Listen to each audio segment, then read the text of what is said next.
The wind howled across the shattered plains, carrying the dust of broken cities and the faint metallic smell of burnt machines. The war between humans and dragons had ended only 3 months ago, but the scars were everywhere: craters, silent forests, ruins where laughter once lived. Peace had come, yes, but peace was thin, fragile. Like a glass shell trembling above old fire, Lyra walked alone on a path she once took to school, now cracked and overgrown. She was 16, thin from months of rationing, her clothes patched with scrap fabric, her shoes mismatched. She carried nothing except a small backpack and a rusted handheld radio that still played faint emergency broadcasts. She kept it close, even though it barely worked. The sun dipped low as she approached the valley. That valley, the one where no human went anymore. Birds avoided it. Machines malfunctioned near it. And from far away, on still nights, people said they heard wings. Dragon wings. Lyra stopped at the cliff edge, trembling. She knew they were watching. Everyone knew the dragons had retreated here after the war, making a temporary sanctuary while both species rebuilt. But no one, no human, no animal, walked willingly into their domain, except her. She took a breath, stepped forward, and shouted into the vastness.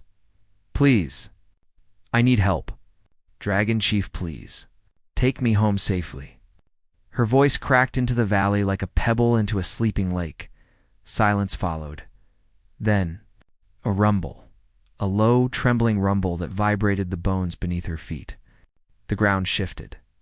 The air thickened. The sky darkened with a shadow so large she instinctively fell to her knees, wings massive, scaled, strong and folded from behind the rocky ridge. A dragon emerged, black as deep space. Eyes glowing molten gold. Horns sweeping like obsidian scythes. His claws dug into the rock as he landed, sending dust swirling around her, hot, sharp, electric. The Dragonchief Kale, or his arrival, felt like night rising with its own heartbeat. Lyra swallowed hard, his chest tight, throat burning. "PL, please," she said, louder. "I need someone to take me home. I don't have anyone else." Keller's pupils narrowed into thin slits as he studied her. When he spoke, his voice was like thunder wrapped in smoke. "You dare enter my territory, little human? You come unarmed, unshielded. You are either very brave or very desperate." Lyra lowered her gaze. "Desperate." Keller stepped closer. His breath warmed the air, carrying sparks of heat that made her hair sway. "Most humans fear me. Many hate me.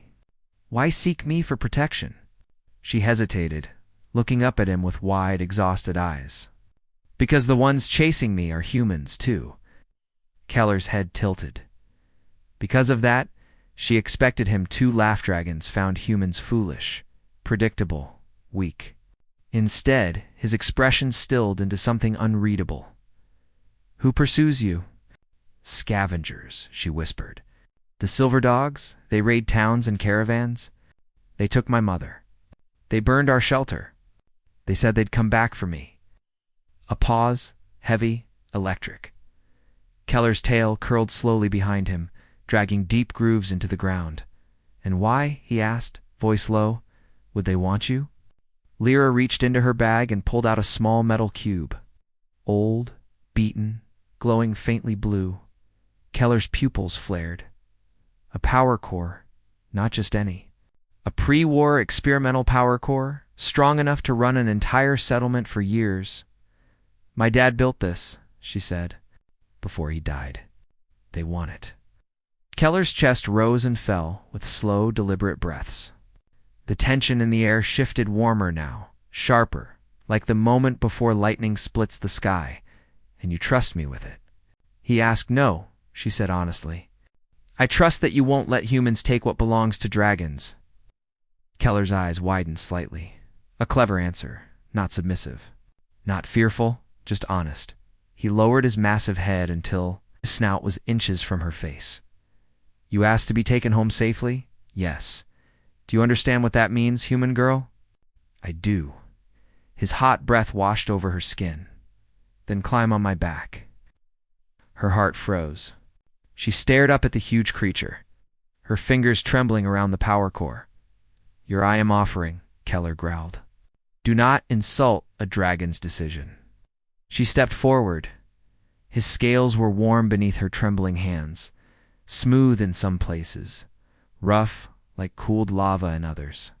She climbed slowly until she reached the ridge of his shoulders, settling between the horns where his scales formed natural grips. "Hold tight." She barely had time to breathe before Keller leaped into the sky. Wind blasted against her, tearing tears from her eyes. The world below became a blur of green, gray, and gold as they soared higher, higher. Slicing through clouds like a blade through silk, Lyra didn't scream. Instead, she felt free, the kind of freedom she never knew existed. Keller glanced back, surprised to see her smiling against the wind. "You are different," he murmured, and he flew faster. They reached her old settlement by nightfall, or what remained of it. The wooden houses were burned skeletons, the fences broken. Ash blanketed everything. Lyra felt her stomach drop. "Keller," she whispered, "this wasn't like this yesterday." "They must be close." He sniffed the air, talons flexing. "They are here," a roar echoed from the tree line. Then another. Shapes moved in the dark, men armed with plasma rifles and blades, wearing scavenger gear marked with the symbol of the silver dogs. A tall man stepped forward, scarred, grinning. "Well, well," he said. "The girl really brought a dragon right to us." Keller lowered his body, shielding Lyra behind his wing. "You dare harm a child under my watch?" The dragon growled. The scavenger leader laughed. "Under your watch? That power core belongs to the silver dogs. Hand it over, beast." Keller's wings snapped open, igniting sparks of scale fire. "This land is under dragon protection now. Leave." The man smirked. "Fire him." Blasts erupted. Dozens of plasma bolts streaked toward Keller. Lyra screamed, covering her head. Keller moved like a storm unleashed. He thrust his wings forward, creating a shield of black scales that absorbed the blasts. Then he roared a roar so powerful the ground itself cracked, sending half the scavengers tumbling. Keller surged forward with explosive force, slamming his tail into three men, sending them flying. His claws tore through weapons. Fire licked the air, incinerating the path ahead, but carefully avoiding Lyra. He was destroying them. Not wildly, not blindly, purposefully, protectively. The leader tried to run. Keller pounced, pinning him with one massive claw. "You hunted her," Keller growled. "She has something important," the man gasped. "And she asked for my protection. That makes her under my care." The man froze, because everyone knew what that meant. Dragons did not take responsibility lightly. Keller bared his teeth, molten heat dripping from his fangs. "Run again, and I will find you. And this time, there will be no ground left to bury you in." The man scrambled away as Keller lifted his claw. The scavengers fled into the trees like terrified insects. Silence. Lyra slowly walked to Keller, shaken. She looked up at him with wide, trembling eyes. "You protected me." Keller lowered his head. "You asked me to take you home safely. That is a promise I will not break." "But why?" she asked softly. "I'm just a human girl." "You owe me nothing," Keller exhaled, his breath warm like a gentle fire. "You came to me without fear. You came seeking not power, not advantage, but safety. Dragons respect. Courage, especially courage born from desperation." Lyra clutched the power core to her chest. "You saved my life. You came to me when the world refused you. That means something." She wiped her tears with the back of her sleeve. "What do I do now? My home? Everything is gone." Keller lowered his wing in front of her, forming a ramp. "You come with me." Her breath hitched. "To the dragons?" "To my sanctuary," he said, "where no human or beast dares harm those under my protection. You will be safe. You will be fed. You will be taught. And you will not be alone again."